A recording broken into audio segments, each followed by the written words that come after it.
Well,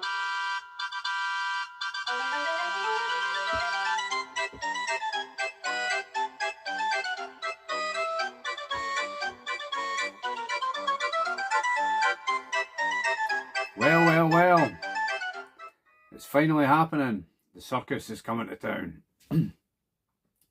Eubank Benn. Oh well. Not a fight I really think should be happening, but it's happening, so not much I can do about it, apart from talk about it. As this is, as I've said before, predominantly a boxing channel.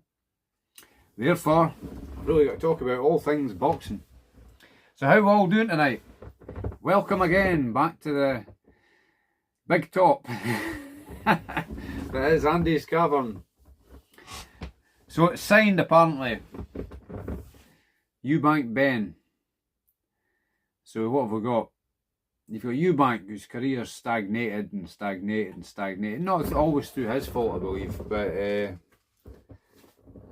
some of the time he probably is an awkward character to deal with. But what's he now, mid-30s? Was calling himself the next gen, but I think it's past calling him that nowadays, isn't it?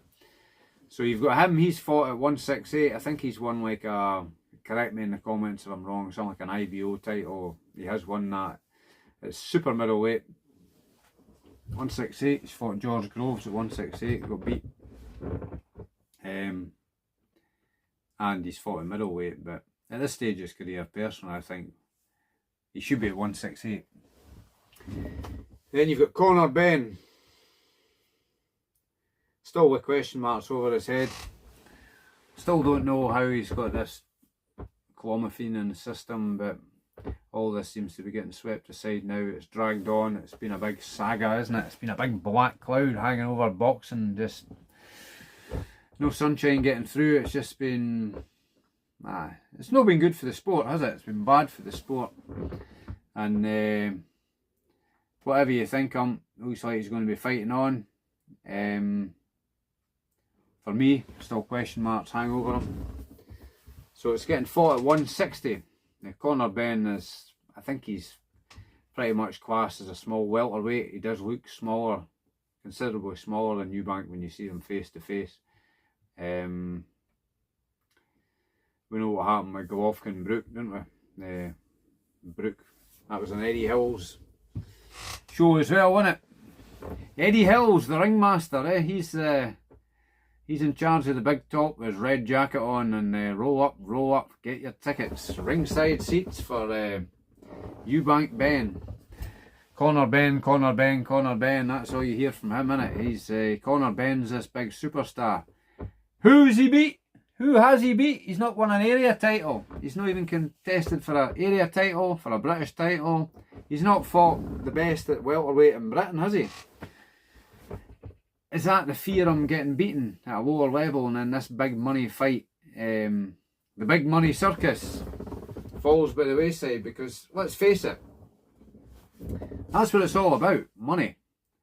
You've got two guys fighting off the back of their dad's names. Their dads were pretty well regarded back in the day as middleweight and super middleweight fighters, but they were both a similar size. Conor Benn's a good bit smaller than Eubank. He goes on about he's going to be knocking everybody out, well, who did he knock out? Who's he knocked out recently since after this drug test failure?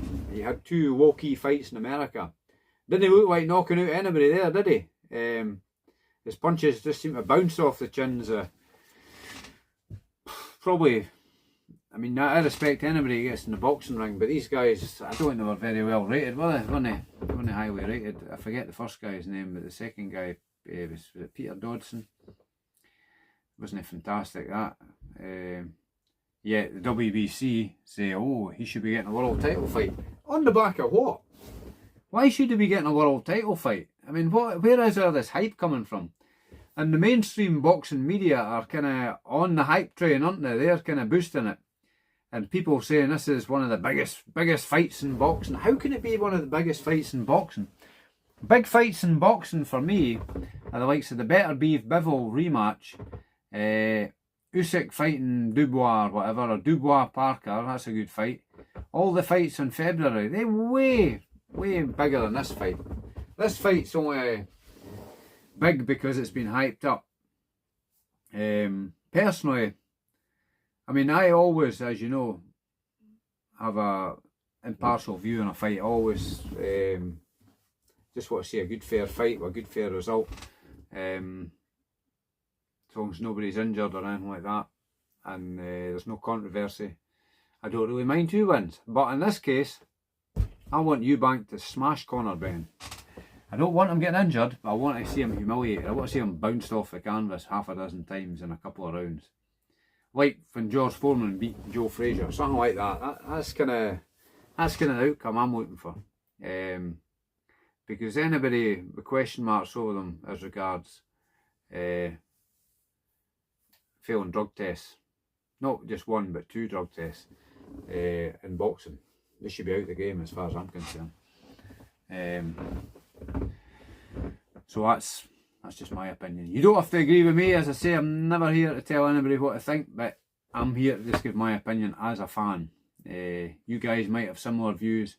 Maybe you like Conor Benn, you want him to win, you don't like Eubank or something like that, but that's what I want. That's what I'd like to see. And I've kind of got the same view with anybody fighting Dillian White. I want to see him smashed out of the game. I mean, I thought he looked dreadful in his last fight anyway. I don't know if there's any word of him going to Saudi yet. I think he's been kind of frozen out.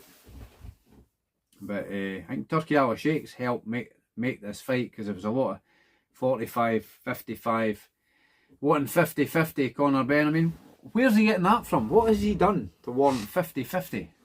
It's an absolute joke. So I think Turkey Al Sheikh sorted that out and made 2 separate offers to make the fight happen. Maybe he wants Conor Benn bashed out of boxing and he thinks that's what's going to happen. So I just hope Eubank comes in good shape and is sharp. He's got his tools sharpened, because the last time I saw him, I think he was a bit rusty. He actually looked a bit weight drained to me. That's how I thought he shouldn't be fighting at 160. He should be fighting at 168.